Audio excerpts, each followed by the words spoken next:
Hello दोस्तों, कैसे हो आप सब। जॉब इंस्टीट्यूट में आप सभी का स्वागत है। आरबीआई असिस्टेंट की शॉर्ट नोटिफिकेशन रिलीज कर दी गई है। ऑनलाइन रजिस्ट्रेशन 17 फरवरी से स्टार्ट हो जाएगी। प्रीलिम्स की डेट 26 एंड 27 मार्च है। एंड अगर मेंस की बात करें तो मेंस की एक्सपेक्टेड डेट है 8 मई। आरबीआई असिस्टेंट के पोस्ट में टोटल 950 वैकेंसी निकली हुई है, लेकिन ये जो वैकेंसी निकली हुई है ये स्टेट वाइज निकली हुई है। और यहाँ पे प्रीलिम्स क्लियर करने के बाद आपको मेंस देना होता है। मेंस क्लियर करने के बाद आपको लैंग्वेज प्रोफिशिएंसी टेस्ट के लिए कॉल किया जाता है। अब ये जो लैंग्वेज प्रोफिशिएंसी टेस्ट होता है इसमें बारीकी से चेक किया जाता है कि आपको उस स्टेट की लैंग्वेज अच्छे से आती है या नहीं आती है। यानी कि आपको रीडिंग आनी चाहिए, राइटिंग आनी चाहिए, स्पीकिंग आनी चाहिए एंड अंडरस्टैंडिंग भी होनी चाहिए, यानी कि उस लैंग्वेज की अच्छे से समझ भी होनी चाहिए। और वो जो आरबीआई का जो बोर्ड का पैनल होता है जो ये चेक करता है, एलपीटी आपका लेता है, वो बहुत एक्सपीरियंस लोग रहते हैं। तो वहां पे आप बिल्कुल भी धोखा नहीं दे सकते हो उन्हें। तो इसलिए अगर जिस स्टेट में आप अप्लाई करना चाहते हो, अगर वहां की लैंग्वेज आती है तो ही आप अप्लाई करना। अब बहुत लोगों को ये कंफ्यूजन है कि आरबीआई असिस्टेंट की नोटिफिकेशन तो आ चुकी है, लेकिन क्या इसमें अप्लाई करना चाहिए, क्या आरबीआई असिस्टेंट के पोस्ट में मेरा सिलेक्शन हो पाएगा। तो देखिए, आरबीआई असिस्टेंट की नोटिफिकेशन अभी आ गई है। और अगर प्रीलिम्स की बात करें तो प्रीलिम्स का एग्जाम होने वाला है, उसके लिए लगभग 1.5 महीने का समय है आपके पास। एंड प्रीलिम्स के बाद भी जो प्रीलिम्स एंड मेंस के बीच का जो गैप रहेगा ये लगभग 1 महीने से ज्यादा का रहने वाला है। तो तैयारी के लिए, प्रिपरेशन के लिए आपके पास काफी समय है। लेकिन सबसे पहले आपको खुद को एनालाइज करना होगा कि कौन कौन सा आपका वीक पॉइंट है, कौन कौन से स्ट्रॉन्ग पॉइंट्स है, कौन कौन सा सेक्शन है जिसमें आप वीक हो, कौन कौन सा सेक्शन है जिसमें आपको वर्क करने की जरूरत है, अच्छे से पढ़ाई करने की जरूरत है। इसके लिए आप ऑनलाइन कोचिंग वेबसाइट पे जाकर उनका फ्री मॉक टेस्ट दे सकते हो एंड उसके बाद एनालाइज कर सकते हो कि किस सेक्शन में आपका कितना मार्क्स आ रहा है एंड कौन सा सेक्शन आपका वीक है, किसमें ज्यादा आपको वर्क करने की जरूरत है। बहुत सारे जो ऑनलाइन कोचिंग वेबसाइट्स हैं उनका जो फर्स्ट मॉक टेस्ट रहता है ये फ्री रहता है। जैसे कि मैंने एक ओलिव बोर्ड का देखा है कि उन्होंने जो प्रीलिम्स का डाला हुआ है, प्रीलिम्स एंड मेंस दोनों के लिए अलग अलग मॉक टेस्ट डाला हुआ है एंड दोनों का फर्स्ट मॉक टेस्ट फ्री है। उसकी लिंक मैं डिस्क्रिप्शन बॉक्स में डाल दूंगा, तो आप वहां जाकर टेस्ट दे देना। ये कंप्लीटली फ्री है।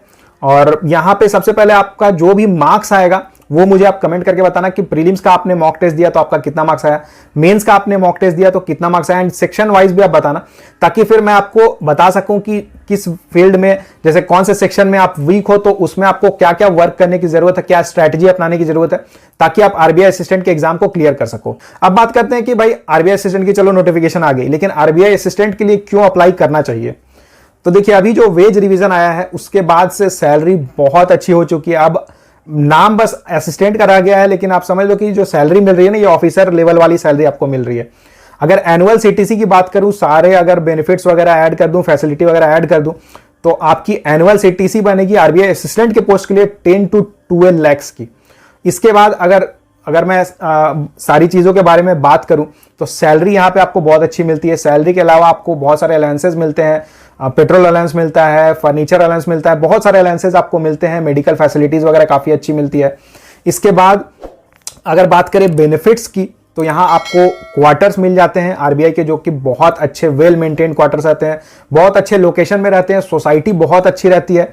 उसके बाद आप सपोज कि आपको वर्क के लिए अगर आपको बाहर जाना पड़ता है, या फिर मतलब आउट ऑफ जो आपकी पोस्टिंग रहती है, पोस्टिंग लोकेशन, वहां से आप कहीं और जाते हो, तो आप बहुत अच्छे अच्छे होटल्स में आपको स्टे करने का मौका मिलता है।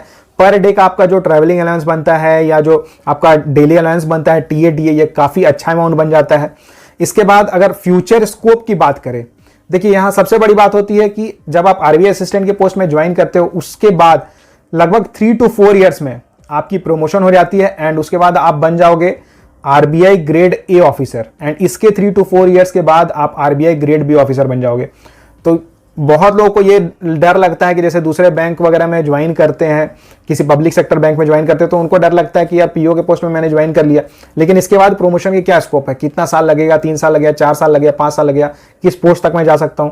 लेकिन आरबीआई अपने आप में एक बहुत बड़ी ब्रांड है और यहाँ पे करियर ग्रोथ के लिए तो आपको कभी सोचना नहीं होगा।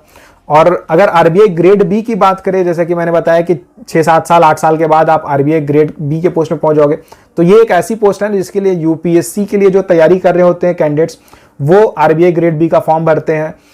और उसके बाद फिर टॉप इंस्टीट्यूट्स, इंडिया के जो टॉप इंस्टीट्यूट्स है, आईआईटी हो गए, आईएम हो गए, वहां के कैंडिडेट्स आरबीआई ग्रेड बी के पोस्ट में ज्वाइन करना चाहते हो, तो यहां आप देख सकते हो कि आपने ज्वाइन किया आरबीआई असिस्टेंट के पोस्ट में, लेकिन प्रोमोट होके, प्रमोशन लेके आप आरबीआई ग्रेड बी ऑफिसर बन जाते हो 7-8 साल में। एंड उसके बाद का जो करियर होता है ये काफी शानदार होता है।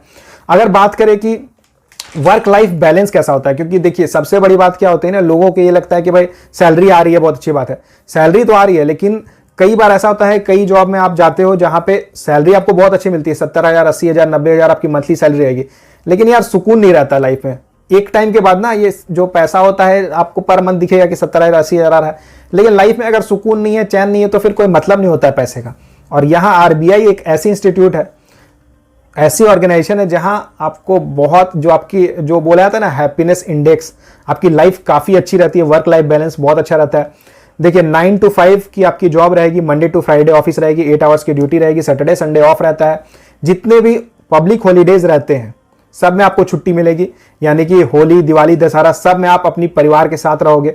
उसके बाद लीव्स काफ़ी मिल जाते हैं, तो परिवार के साथ आपको रहने का मौका मिल रहा है। आपकी अगर कुछ हॉबी वगैरह है वो आप फॉलो कर सकते हैं। अगर आप फर्दर प्रिपरेशन करना चाहते हो उसके लिए भी यहाँ पे आपको काफ़ी टाइम मिल जाता है। अब बात करें कि जैसे बहुत सारे कैंडिडेट्स पूछते हैं कि अभी मैं करेंटली एक पब्लिक सेक्टर बैंक में वर्क कर रहा हूँ एज प्रोबेशनरी ऑफिसर, या फिर मैं किसी रीजनल रूरल बैंक में वर्क कर रहा हूँ एज प्रोबेशनरी ऑफिसर, या एज क्लर्क में वर्क कर रहा हूँ किसी ऑर्गेनाइजेशन में, तो क्या मुझे आरबीआई असिस्टेंट की फॉर्म को फिल करना चाहिए, आरबीआई असिस्टेंट के पोस्ट के लिए तैयारी करनी चाहिए? तो हाँ, डेफिनेटली आपको तैयारी करनी चाहिए। सबसे बड़ा तो यहाँ ब्रांड नेम एक हो जाता है, उसके बाद जो प्रमोशन जो हो रहा है, जो करियर ग्रोथ हो रहा है, ये बहुत अच्छी है। एंड दूसरी बात है कि आरबीआई के पोस्ट में कोई भी पब्लिक डीलिंग नहीं होती है। आरबीआई असिस्टेंट हो गया, आरबीआई ग्रेड ए ऑफिसर हो गया, आरबीआई ग्रेड बी ऑफिसर हो गया, तो यहाँ कोई भी पब्लिक डीलिंग नहीं होती है, तो काफ़ी अच्छी आपकी जॉब रहती है। वर्क लाइफ बैलेंस के रिगार्डिंग मैंने ऑलरेडी बताया है कि काफ़ी अच्छी रहती है, तो इसलिए मेरे अकॉर्डिंग आपको आरबीआई असिस्टेंट के पोस्ट में अप्लाई जरूर करना चाहिए। एंड आपका सिलेक्शन अगर हो जाता है तो आपको ज्वाइन जरूर करना चाहिए। दोस्तों ये थी सारी डिटेल्स आरबीआई असिस्टेंट के रिगार्डिंग। अगर आपको इससे जुड़ा और भी कोई इन्फॉर्मेशन चाहिए तो आप मुझे कमेंट करके पूछ सकते हो। वीडियो अगर अच्छी लगी हो तो वीडियो को लाइक जरूर कर देना, ज्यादा से ज्यादा शेयर करना, और अगर आप चैनल पे नए हो तो चैनल को सब्सक्राइब जरूर कर लेना। Thank you and all the best.